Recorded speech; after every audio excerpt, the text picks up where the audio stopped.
Hey, how about this as a way to start speculation? Here's a photo of LeBron James at the Cavaliers practice facility posted on X on Friday. Now, look, he's re-upped with the Lakers, but still, he responded to the speculation tweeting, and every summer since it was built, I live here still and train every summer. Y'all bored, man. Go get a plate of food somewhere and enjoy the 4th of July. You know what? Thanks, LeBron. I am hungry. For more speculation, that was cheesy, but Bobby Marks isn't, our ESPN NBA front office insider, to help sort through all of this. So, Bobby, look, there's a lot of talk about LeBron's future with the Lakers after Rich Paul's cryptic statement about James wanting to compete for championships, but knowing the Lakers are looking to the future. So, what are the chances that he could be on the move this summer? Well, I think that depends on what LeBron James wants, right? He's one of two players that have a no-trade clause in his contract. Bradley Beal is the other one, and LeBron James dictates as far as what his future is going to hold as far as in the Los Angeles Lakers uniform. Ryan, it's complicated, though. He's got $53 million. He's on an expiring contract. I talked to a couple teams during the week when that cryptic message came out, and they said, although he is a great player, it's bad business breaking up your roster when you're looking at trading 3 or 4 players for LeBron James for just 1 year here. So I do think he will be in a Laker uniform when we get to training camp. You never say never here, but certainly things are not looking as promising as they once did in Los Angeles. And here's the thing, by the way. I mean, he's playing for the Lakers, and there are still a lot of free agents out there, some difference makers out there who could maybe help LeBron and the Lakers. So who are your top guys available of the free agent class? Yeah, the first two are certainly the I don't want to call them senior citizens, but they're certainly the older of the free agents here. I think it starts with Chris Paul, the 40-year-old, just finished a year in San Antonio, played all 82 games. That is and also started 82 games, averaged north of 7 assists per game here. I think he would be a perfect fit for a team like the Milwaukee Bucks, who are in a dire need of a point guard. The next is certainly Al Horford, the 39-year-old former NBA world champion. Here's a player that's averaged at least 6 rebounds per game in his career. Keep an eye on a team like possibly the Golden State Warriors. They need front court depth. Horford would be a perfect fit in Golden State. And then, of course, the group of 4, I call them. This is the restricted free agent group.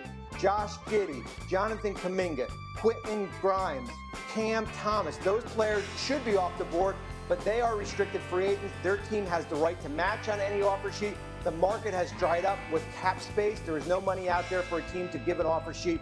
So we'll see what happens with the future of those 4 players. Every single one of those guys on that list could help a contender. We'll see if any of them are on the move, but those restricted guys, they're tough to move, so we'll see what happens with all this. Bobby, thank you so much for joining us on this 4th of July. Since then, the Bucks have made several big moves, including signing Miles Turner and waiving Damian Lillard in hopes of keeping their star player around, but it's still unclear whether it's going to be enough. All right, David, it's the 4th of July. We're leaning into who should want independence from the team. We love a good theme here on First Take. Who wants independence more? Is it Giannis from the Bucks or LeBron from the Lakers? I think it's LeBron from the Lakers. Like, if Giannis wanted to leave, right, he would have done that. He would have told them at the beginning of the offseason, I don't want to be here. I want to go somewhere else. Like, let's manufacture this trade and let's figure this thing out. I am still of the belief that he has some hand in this Miles Turner thing. Giannis and the Bucks are just looking for reasons to stay together, right? Sure. But Giannis wants to be in Milwaukee. He does not want to go anywhere. He, thinks it's a good part of his legacy to be with one team. That's one thing that, a lot of his peers do not have. He wants to do this, right? And so they are grasping at straws to find a situation where he feels like it is worth it to stay with Milwaukee. LeBron James, on the other hand, wants some sort of independence from this team, and it's clear from what he said. But the problem is LeBron also wants $52.5 million. So you have to thread that needle where he wants that money, but he also wants to have some sort of control over these last 2 years of his career. And I think that's really what it's about. The control that he can have over these next 2 years. What makes it difficult, though, is because he's just in this 1 year and it's not his team anymore. The leverage is not there. But if it was between the two, I would say LeBron is the person who wants to dictate his future wherever he wants to go more than Giannis. And it still is Giannis's team, right? Like they're making all these moves to sweeten the pot so he'll want to stay. Just like you said, we'd like to hear from LeBron. I would like Giannis to come back from his European vacation so we can hear from him about everything that's happened, the Miles Turner move, the Damian Lillard being waived. We go through this every offseason, though. Yeah. There's a GQ article probably waiting to be dropped right now where Giannis ponders his future in Milwaukee and the thought of winning a championship and being on the other side of 30. Can you tell me that this roster right now, Miles Turner, Gary Harris, they move on from Pat Connaughton, they send him in a trade, no more Brook Lopez. Like, is this roster and no better in the backcourt than they were before Damian Lillard got injured? How could this roster possibly be better now to contend for a championship in the East when teams like Atlanta, teams like Orlando have continually escalated, and the Bucks kind of feel like they're stuck in no man's land, 8th or 9th? Well, it's kind of two different things, though, right? Because, like, one thing is how close are the Bucks to a championship than they were last year?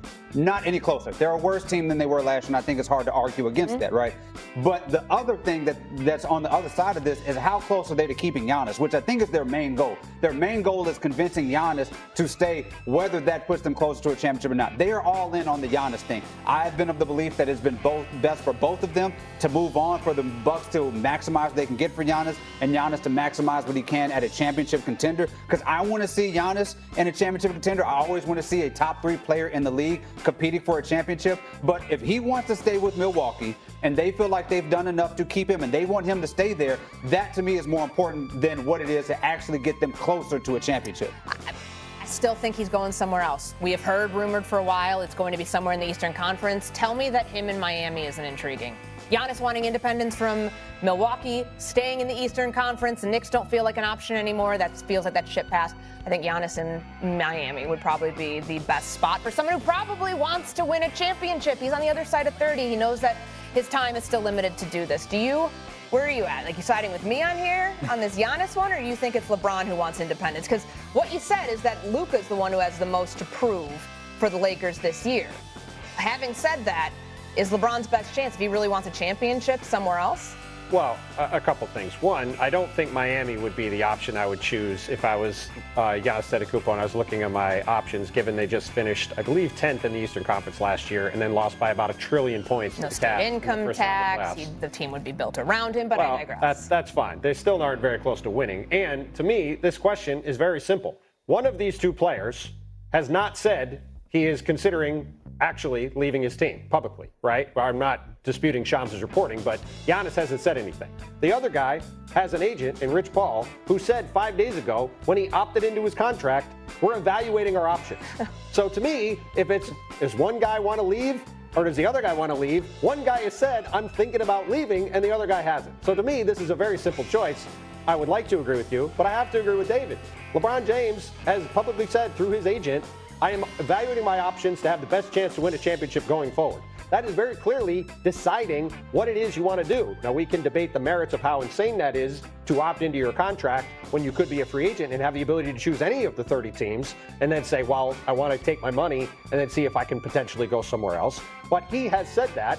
And while, yes, it would be nice if Giannis came out and said that the Miles Turner signing is the greatest signing in the history of signings and that he wants to stay in Milwaukee, he also doesn't have to do that. He's under contract. There's no reason for him to come out and say that. And to David's point, we don't know if he has been discussing that with the Bucks and has teamed up with them in terms of saying, hey, I'd love to have Miles Turner there. But we also didn't have that with LeBron James. If LeBron James on Sunday didn't have his agent say, or his agent didn't just say, hey, we're evaluating our options, deciding what we would be doing, we wouldn't be having this discussion. We're only having it because LeBron and his agent have created this discussion over the past week. So, again, if you ask which one wants independence more, one of them has openly said, I'm thinking about it. So I'm going with that guy. All right, so we're yet to hear from Giannis. Kind of yet to hear from LeBron. It would be easy if he would come out, too, and say what's going on. I'd also love to hear, again, I'd love to hear from the Lakers. How about the Lakers say, hey, you know what?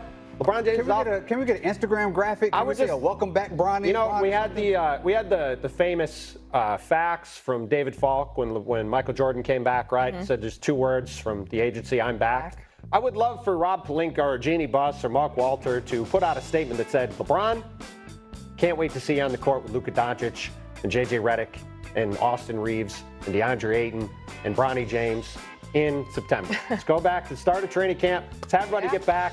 We finished top 4 in the West last year. can't wait to do it again. Feels like that the silence is indicative of something. I mean, just this entire thing all week has been indicative of something. It's indicative of somebody at least considering their future somewhere else. So, all right, we leave it there. The Knicks are expected to hire two-time NBA Coach of the Year Mike Brown as their next head coach. Brown's last stop in the NBA was when he was with the Kings, where he was fired in December after a 13-18 start to the season, despite having led the franchise to its first playoff berth in 16 seasons in 2023. Now he heads to New York, where expectations are high after the team reached its first conference finals since 2000. Mitchell Robinson was asked about the hiring of his new head